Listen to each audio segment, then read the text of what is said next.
سوال کیا ہے، اور اگر غور کرو تو اللہ تعالیٰ نے سوال کے اندر کئی سوالوں کا جواب بھی دے دیا ہے۔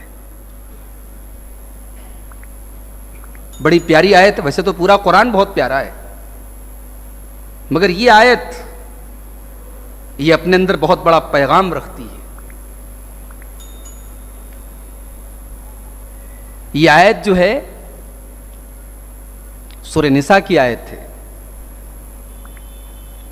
اللہ نے فرمایا ما یفعل اللہ بعذابکم ان شکرتم وآمنتم وکان اللہ شاکرا علیما۔ اللہ اکبر۔ اللہ تبارک و تعالی تم کو عذاب دے کر کیا کرے گا؟ اے میرے بندو، ما یفعل اللہ بعذابکم، اللہ تبارک و تعالیٰ تم کو عذاب میں کیوں ڈالے گا؟ کیوں تم پر عذاب ڈالے گا؟ کیوں تمہیں عذاب میں مبتلا کرے گا؟ ان شکرتم وآمنتم، اگر تم اللہ کے شکر گزار بندے بن جاؤ، اگر تم ایمان والے بن جاؤ، اگر تم مومن بن جاؤ۔ ما یفعل اللہ بعذابکم ان شکرتم وآمنتم، تو اللہ تبارک و تعالیٰ کیوں تم کو عذاب میں ڈالے گا؟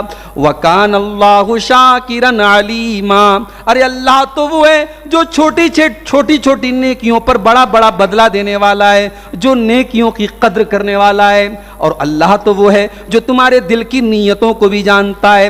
وہ اللہ اگر تم مومن بن جاؤ، تم شکر گزار بن جاؤ، تو تم کو عذاب میں کیوں ڈالے گا؟ اللہ سوال کر رہا ہے اور جواب بھی دے رہا ہے کہ اگر تم پر عذاب ہے تو تم اپنے گریبان میں جھانکو اور سوچو تمہارے ایمان میں کہاں کہاں کمی ہے، تمہارے شکر میں کہاں کہاں۔ جب تم بے ایمان ہو جاؤ گے اور جب تم ناشکرے ہو جاؤ گے تبھی اللہ کا عذاب آئے گا۔ اللہ بلا وجہ اپنے عذاب میں تم کو کیوں مبتلا کرے گا؟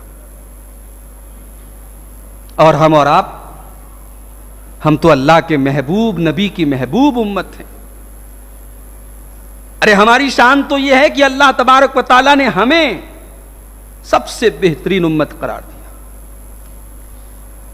کنتم خیر امت اخرجت للناس تأمرون بالمعروف وتنہون عن المنکر وتؤمنون باللہ۔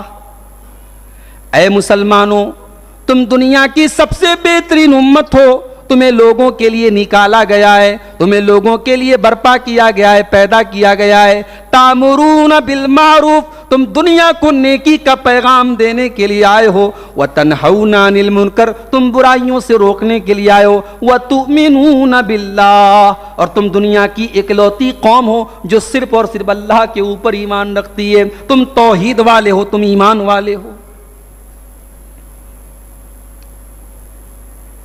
اللہ کے پیارے نبی پہلے نماز پڑھتے تھے بیت المقدس کی طرف۔ 15 مہینے یا 17 مہینے تک آپ نے مدینہ آنے کے بعد نماز کدھر پڑھی؟ بیت المقدس کی طرف پڑھی۔ پھر اللہ کی طرف سے آرڈر آیا کہ اے نبی، آپ کا قبلہ بدلا جا رہا ہے، اب آپ کو نماز پڑھنا ہے کدھر؟ مسجد حرام کی طرف، خانہ کعبہ کی طرف۔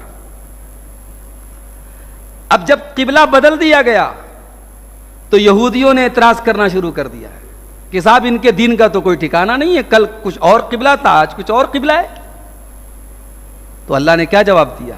وَكَذَلِكَ جَعَلْنَاكُمْ أُمَّةً وَسَطًا لِتَكُونُوا شُهَدَاءَ عَلَى النَّاسِ وَيَكُونَ الرَّسُولُ عَلَيْكُمْ شَهِيدًا۔ اے مسلمانوں، تم دنیا کی سب سے بہترین امت ہو، تمہارا قبلہ بھی دنیا کا سب سے بہترین قبلہ ہے۔ اللہ کا حکم ہے کہ تمہارا قبلہ خانہ کعبہ کو بنایا جائے، کیونکہ سب سے بہترین امت کا قبلہ بھی سب سے بہترین ہونا چاہیے۔ تو ہم تو سب سے بہترین امت ہے بھائی، ہم پریشان ہیں، ہم ذلیل ہیں، ہمیں مارا جا رہا ہے، ہم اپنی جان و مال کی فکر میں پریشان ہیں، کیوں ہیں؟ ایسا کیوں ہے؟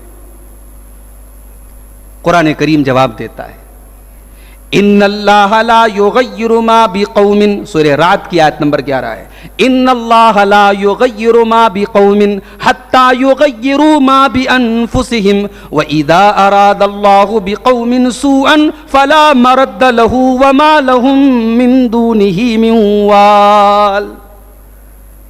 اللہ تبارک و تعالی احوال نہیں بدلتا جب تک اعمال نہ بدلے جائیں۔ اگر احوال بدلے ہیں تو اس کا مطلب اعمال بدلے۔